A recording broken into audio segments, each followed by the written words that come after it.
So our next speaker, who's going to come and share, sorry, our next investor, he's not a speaker, our next investor is going to come and share a very different strategy. And I've picked 5 people who have achieved amazing things, but they've all got very different strategies. Because there are lots of different ways you can achieve your property goals. It's for you to work out what's going to work best for you.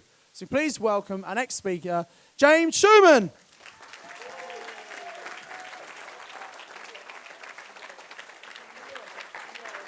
Thanks, Simon. Thank you. Good luck, James. Thank you. Right. I'm going to start by introducing you to somebody. This is me, age about 13, looking pretty cool, I think. I want to just tell you a little bit about myself to give you the kind of whole picture of this property journey. I was a little bit shy and awkward, I'd say, as a child. Some might say geeky. Very good at chess. But my father actually was a very successful businessman. But I wasn't that comfortable with success or wealth as a child. He used to drive me to school sometimes in his Mercedes, and I would kind of hide on the back seat and keep my face down because I didn't want any of my friends to see me arriving at school in a Mercedes. And I just had a bit of an awkward relationship with success. And I don't know, whatever that feeling was, it kind of carried on into later life. And I always seemed to work for the underdog. So in my 20s, I was doing environmental campaigning, anti-roads protesting, direct action, and then I became a solicitor and helped people kind of challenge government decisions, help victims of environmental disasters, kind of fighting business and the government. And I've always been involved in kind of bohemian communities, going to festivals, and recently I was working for an educational charity with excluded teenagers. So it was all kind of good work. But I guess the point I'm making is the last thing I ever imagined doing was running a property business. But then I had a kind of, life-changing moment, really, about 1.5 years ago. So near where I live, in Oxford, there was a factory which closed down and kind of went bust. So there was an empty, derelict warehouse.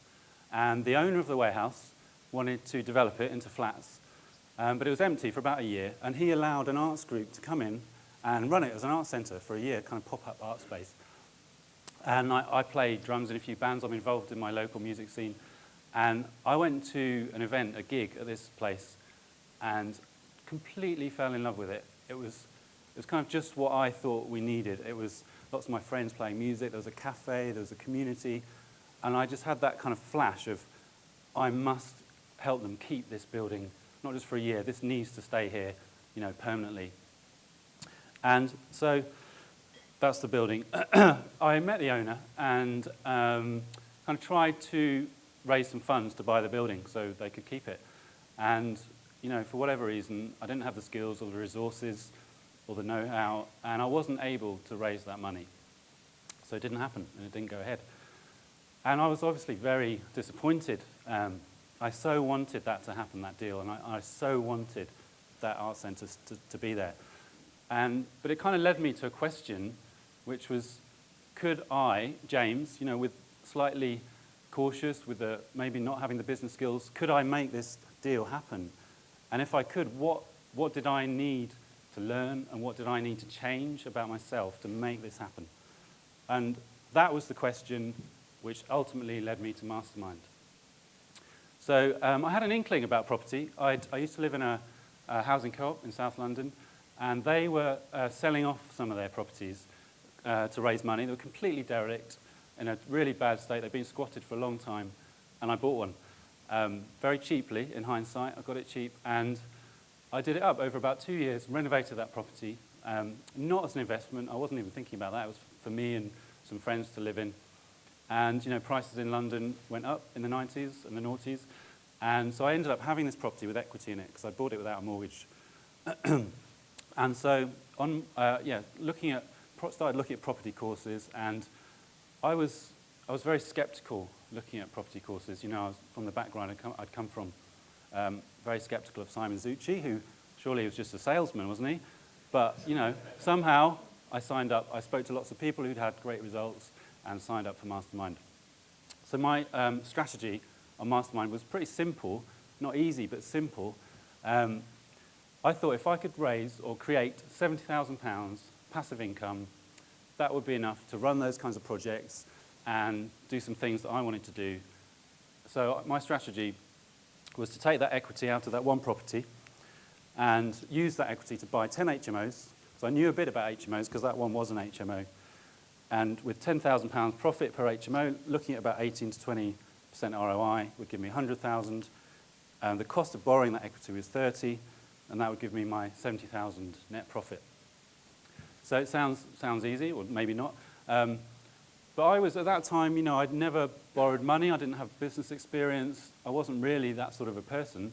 And so I was kind of, you can imagine what that's like. I've had many, maybe most nights this year waking up at 4 in the morning thinking, what the am I doing?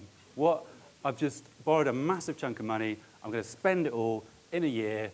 What am I doing? And, you know, what if I do the wrong thing? What if I do the wrong strategy? What if the property market crashes? All of that. So, I suppose I got through that by talking to my coach.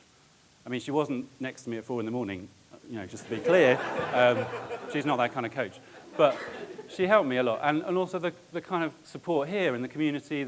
I think Mastermind can be proud that it fosters a real sense of generosity. And you get also people from all walks of life who have different perspectives. And that really helped me. And I think just taking action, it's a sort of cliche, but taking action made things feel much better the next day as long as I was doing something about it. So, and I think a lot of people start this without access to funds, and I can see that's very challenging. But for me, at that time, I thought I've just got everything to lose at that point when I'd got that money. But my strategy, so I had 3 areas I invested in. High quality HMOs. I live in Oxford, so that was my first area. London, which I used to live in, was my second area. And then Bracknell, because it's kind of in between Oxford and London, and they're in a nice straight line, and I kind of like things nice and easy, you know, and simple, in straight lines. It's part of maybe my maths degree and chess and all that. So Oxford, just a couple of examples. Quite a difficult, challenging place to invest. High prices, you've got the green belt, so nowhere to build. You've got Article 4, so you need planning permission to turn family house into an HMO. And you've got very strict HMO regs, 3 or more people, no matter how many stories, you need a license. And also quite low expectations from investors. There's lots of investors getting 5% yields with student houses, and they're happy with that, so there's competition. So my kind of strategy was to kind of not go in the main student areas. You can see there's the university at the top of that map, and they're the kind of main student areas around there. So mine was a bit outside there. I was hoping to attract students because it was quite high. I made it high-end inside. Quite an odd-looking property. It's a bungalow where the owner had added a second story, and I think that helped get a good price on it. The figures. So the owner was ready to move, to downsize. He was a widower to a normal, proper bungalow, just a 1-story bungalow, and wanted to move quickly. So a good yield and a good ROI for Oxford. I mean, that's about double the normal net yield for Oxford, I'd say.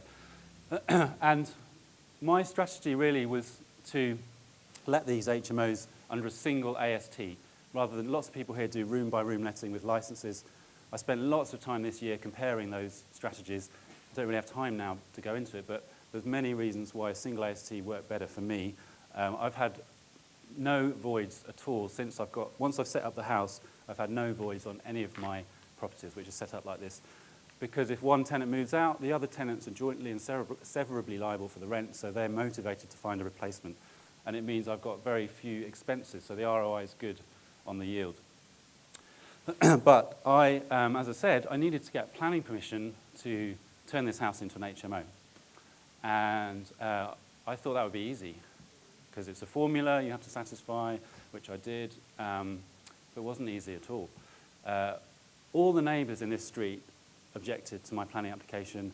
I got inundated by letters from neighbours saying, because it's quite a quiet area, a lot of retired people, and they were saying, you're going to destroy our quiet neighbourhood, you're going to bring parking, chaos, students, noise, all the rest of it. And I imagined this kind of horde of neighbours kind of banging on my door, 4 in the morning, kind of trying to kill me. And, where was my coach when I needed her? But I sort of started believing that what they were saying, thinking, yeah, maybe I am going to mess up their lives and, cause all these problems for them. And I got sucked up in their fear, which is what it was. And again, it was just getting other perspectives on this, which helped, talking to someone who said, you're providing a house with 6 people and who've got as much right to live there as the neighbours. And that really helped.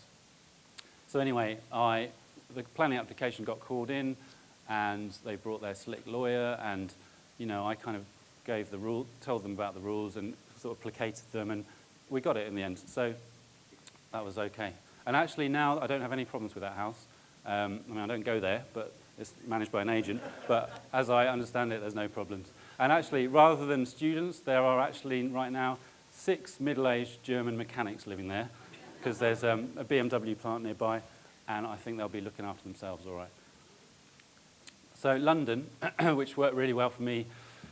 London, kind of fast-moving market, deals go quickly, so my focus was getting really good relationships with agents, so they phoned me before anyone else, and before things even go on Rightmove, and that's worked really well.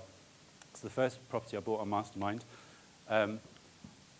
focusing on ex-local authority flats, which have higher yields. Now this one, I had a kind of learning with this one where I was pretty gung-ho about this. It's the first one I bought on Mastermind, and I was in quickly, looked good, got the deal, and then letting it out had some problems because it's actually opposite quite an imposing tower block, and the street is not very well lit at night, and understandably, it put people off. But we kind of got around that by focusing on people who already knew the area and felt kind of safe there. The area is actually okay, but it's if you don't know it, it doesn't look it. But it was a learning to really get to know your area and all the streets, and particularly the walk to the tube. So I've got other strategies happening. I've been focusing on guest houses to convert them into HMOs. Got a few in the pipeline happening at the moment with other masterminders, and also looking at sourcing for other investors in London and JVing with other investors in London using other people's money, because I've pretty much spent all the bank's money now, so that's it. So there are the results, 10 properties. Now, that looks kind of nice and neat up in the cloud there, but it's kind of chaotic still. Of the 10, 7 are up and running and tenanted, 1's nearly tenanted, 2 actually have exchanged but are completing in the next 2 weeks. So that's kind of, that forecast cash flow is once those 2 have exchanged, they're two big flats in London, looking at 7,700 a month roughly. And that's completely passive. I only use agents. So I guess if you're doing room by room letting and you're managing them, you'd have to probably take off your own costs, which I'm not having to do here. So this is purely passive. Of course, beyond the figures, for me, the results really are just that kind of moving from being quite cautious to being in a position to make that kind of project happen that I mentioned is just incredible. And it's just given me so many sort of knock-on effects of just feeling much more fulfilled and, just happier generally, because I'm kind of doing something I want to be doing. And for example, my father actually now has been helping me and advising me on the business. So I'm closer to my father, which is, beyond words really. Just a few tips. So my strategy was simple, not easy, but I think I got the results by just focusing tenaciously, determinedly to the same thing, moving forwards, and lots of other words that make you do that. But I think you get bombarded by strategies on Mastermind and all the pin meetings and everywhere, and people are trying to sell you their courses. There's lots of kind of shiny pennies, but it's about staying on your strategy, focusing, keep taking the next step. As I said, knowing the area, the streets, also the regulations, the HMO regs, the planning regs, because then you can make informed decisions quickly and authoritatively, and that's what it's about really, having the knowledge to make informed decisions, and that reduces the risks that you're taking. And the support, the coach was fantastic. The forum here is unbelievably generous and is a real big part of the whole thing. And it's kind of a cliche, but when those kind of times for me at 4 a.m, what helped was just keep taking the next step. There's a kind of goal a long way in the distance and then a bit of a fog on the way to the goal. And it's like, although I don't know exactly where I'm going to go, probably off the stage at the moment, but you know kind of, you just need to keep moving. So that's about it. I wanted just to sort of give that talk because maybe there's people listening to this or watching who are interested in property but feel skeptical, maybe, think it's all property moguls, building evil empires, and there probably is some of that. But also there's an opportunity to do this your way, to find a strategy that fits with your values, and also to help, create projects which are meaningful to you and, meaningful in your lives. So that's it. I just want to thank Simon Zutshi, not just a salesman, very inspirational, and Susan Alexander, my coach, who was incredible. So thank you. Let's thank James.